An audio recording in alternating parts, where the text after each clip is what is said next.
Welcome into Boxing Scene Today. One of the few constants in boxing over the last century is the Bob father, Bob Arum, now 93 years old. A little COVID scare, him and his wife recovering from that. But it brings out, of course, the question, how much longer can the Bob father continue doing what he's doing? What is Top Rank's future next year without an ESPN deal? Where does the sport go from here? Very important question. To help me answer it, of course, the champs, Chris Algieri, Paulie joining us via Zoom, of course, alongside Coach Robert Garcia. Chris, I got to start with you. I know you're a big fan of the Bob father. You know how brilliant he is at putting fights together. But this idea that they are right now without a deal for 2026, everyone needs the TV deal, especially with the pressure being put on by TKO and what they want to do with boxing. What's your thought on the future of Top Rank right now, Chris? Man, this one lies heavy on my heart. Yes, because like you said, I'm a big fan of the Bob father. He got me into the gig of commentating. He started me out early on, giving me opportunities. And he's always checked in on me whenever I've seen him. You know, since that first day.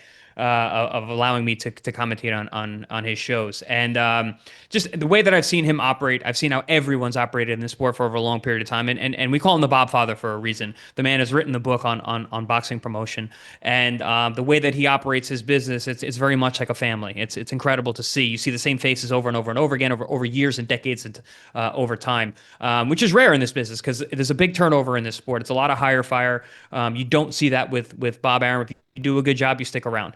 And I'm worried about not only obviously Top Rank, which has been a great promotion for over the history of the boxing business, but the sport itself. When Bob does pass on and we no longer have him in the sport, what's going to happen?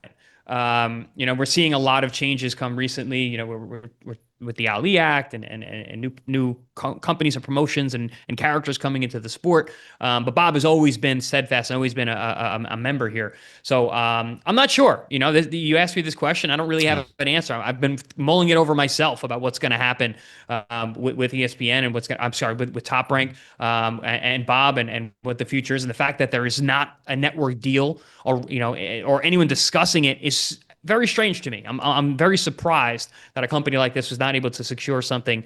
But it also just shows you what era we're in terms of the transition that's happening from one network to another and streaming services coming into play and all these other characters like I mentioned. But I'm curious to hear what the rest of the panel has to say because I'm a little bit at a loss, for what's going to happen in the future. Well, but one thing, Paulie, that I want to go to you and ask is we're seeing definitely a demand when it comes to boxing. We're seeing them on the streaming services. We're seeing the numbers they're getting, which have so far been very, very good. We've mentioned this before on previous shows that the demand is still there. It's a matter of who goes where. Is that the good news in this situation, Paulie? There's still a demand for high-quality boxing. There is a demand for high quality boxing, and Top Rank typically is a company that has high quality boxing, has high quality boxers, has high quality champions. If you really look at the landscape of the sport in the previous decades, Top Rank has created not just the most outstanding champions, but likely the superstars of boxing. Even if they eventually leave Top Rank, they are the company that breeds them the best. And I say that as a neutral observer because I was never signed Top Rank myself. But if you look at it, going back in my youth from Oscar De La Hoya to Floyd Mayweather, Miguel Cotto, several others that, not there, even Shakur Stevenson, who's recently left them as well. Yeah, Pacquiao was Top Rank, yeah. Pacquiao was Top Rank for a little. He didn't get brought up with Top Rank, but yeah, he was also there with them. Top Rank breeds a lot of top prospects, a lot of times directly from the amateurs, and turns them into major stars in boxing. So, there is a void there because other promoters don't do it like that. I've just not seen that kind of result. I don't know. I can't pinpoint exactly what it is that they do that gives them the better know-how because other promoters obviously have had championship level fighters and have had champions and those fighters have done well. But Top Rank has been the best in making fighters, their superstars, a household name where boxing champions are typically not household names anymore. The fighters that become household names are either with Top Rank or have at least been with Top Rank and have had their roots planted with Top Rank in order to reach that star power. guys like Floyd Mayweather became a bigger star after he left Top Rank. But again, the root was planted in Top Rank. He was on his way from his days with Top Rank, Oscar De La Hoya as well. So it really is something to think about, because obviously Arum is an older guy. We don't know the future of the company with not having a TV date, which is unheard of for a company like that, really. So there's certainly curiosities and questions to ask. Yeah, when you look at it, Coach, it's almost like Bob Arum approaches it like a trainer, where Chris is always saying they bring them up the right way. They fight the right guys at the right time. They try not to rush guys. They don't cash guys out early to make big money early on. They have a long-term view of somebody's career. That's what Bob Arum has always done. He almost approached it like a coach, Coach. They've always done that. They've always had the best matchmakers. They know how to develop. They know how to bring up a fighter from their first fight to become a world champion to a superstar. They've done it many, many times. It is kind of, we have that question, what's going to happen? What's going to happen? But look, so far, right now, they're still keeping all their fighters busy. They're all fighting. They're all fighting, and I have a few guys fighting this weekend that are signed with Top Rank, but they're putting them in different cards.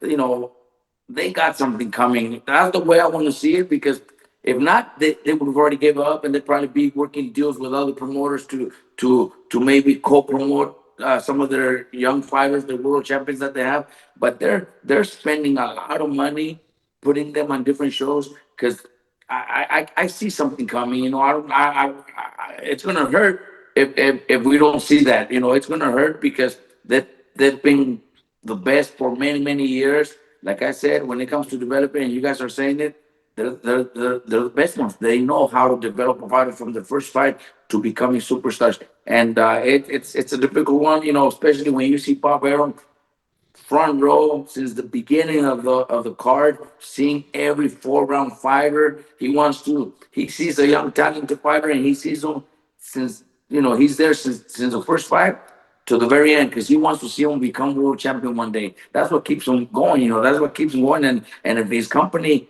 doesn't have dates, then we don't know what's going to happen. It's really tough. Yeah, Coach, it's funny you say they put guys on other shows, because our next Pro Box show is November 7th. We got Tiger Johnson, who's a top-ranked fighter, right? And he's fighting Nicholas Flaws. So he's starting to offload them to put them on different networks as of now. Oh, they're on. Look, this Saturday I have 2 guys, and those kids get paid pretty well already. They're getting paid really good money, and they're not holding back in the purses. I have November 15th, Lindolfo Delgado fighting in Mexico on a card that's not not a top ranked card, and they're paying hundreds of thousands of dollars for that fight.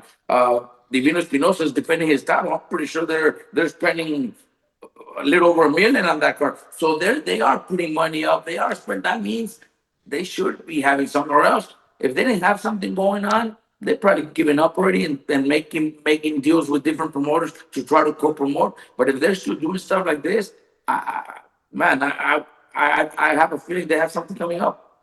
And I'll say something else about Top Rank. They're the only company that I see that will release an undefeated fighter. Like another promoter, won't do that. Another promoter, promoters are real degenerates in some ways, some promoters, because they won't. If they can make you any money, they're not letting you go. Yeah. No, yeah. If they can make money off you, they say a lot of promoters say, "Oh, this guy's undefeated. Even if I can't do anything with him, I'm gonna figure out what I can do with him and keep him hostage, and do that, But Top Rank, if they don't see that you're up to par to what their standards are, dude, they're ruthless in that way. They just be like, all right, bro, you're gone. You know what? I don't care if you're undefeated. I don't see other promoters do that. And no hard feelings either. Just the good. They did it with Edgar Berlanga. Just not with us. Yeah. Berlanga, who was in the running for a Canelo fight, even though by and large probably didn't deserve it based on accomplishments if we go by merit.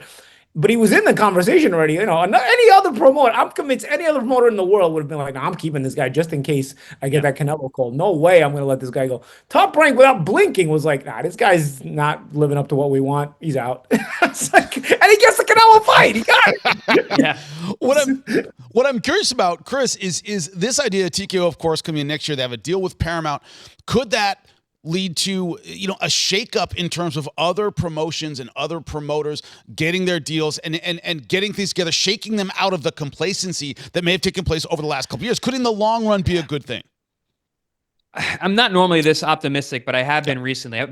First of all, Robert, thank you so much for giving me that idea that if they're spending all this money, that there's something on the pipeline. They would have cut their losses already. So that makes me feel better about the Top Rank situation. It's good to hear from different places, you actually having fighters who are dealing with this. But in terms of what's going on now with the TKO and the new deal with Paramount, I look at it with an optimistic eye, thinking that a lot of these streaming networks now, which are competitors of Paramount Plus, are going to be like, oh, wait, they have something to provide their audience where we are sharing the same market that we do not have. Maybe we should carve out some room for some boxing and some fight sports, which might allow for other promotions to sign deals with different streaming networks so they get boxing out there to compete with Paramount Plus. Because you don't want your opponent or your competitor right across the street have something that you don't want. If I'm going to two house parties, one across the street, and this one has something that the other one doesn't, I'm going to the one that has something novel, and the fight sport could be the novel thing that they have. So then now that other Paramount or that other network across the street might pick that up, so they have something to compete with. So that's where I'm being optimistic in this shakeup, like you said, Jimmy, that this could kind of kick people in the pants to start stepping up and shelling out some money for boxing, because boxing is doing really well right now. We're on a very much a high. Between the heavyweight division and the unifications that are happening, the major fights that are occurring throughout the years. So I think this would be a really good time for different networks to step up their game and take some of that market share that's out there. Yeah, but this idea, Paulie, I want to ask you about it. Well, when it comes to the UFC, when it comes to WWE, I've worked for both of them. This idea that the structure itself works, right? The structure of the WWE works. Vince McMahon isn't there anymore. It still functions. The structure still functions. When it comes to Top Rank, do you see it as kind of, the Bob Father rules over everything? Could the structure of Top Rank be the kind of thing where it could move on without him and still thrive? What's your thought on that, Paulie? Well, I'll tell you what, they're trying to change a lot of the structure, right, in boxing, including some of the ways that Bob Arum has done things. Could it work? Maybe it could work. But again, Top Rank is the company that has made the superstars of the last decades. I'm trying to think of a superstar that did not start with Top Rank that was made in the last decades, and if I'm really honest, they don't make them like Arum and King anymore in that way. And there's a lot to complain about, especially with Don King, with the way he with fighters, finances and whatnot. But as far as creating a star, yeah, I mean, those guys, we don't see boxing stars the way those companies created them. We see boxing champions, boxing millionaires, but see fighters that, a lot of times aren't being brought in the same way. Yeah, there's some championship level stars. Actually, Canelo's a superstar that was not with Top Rank, right? So I stand corrected.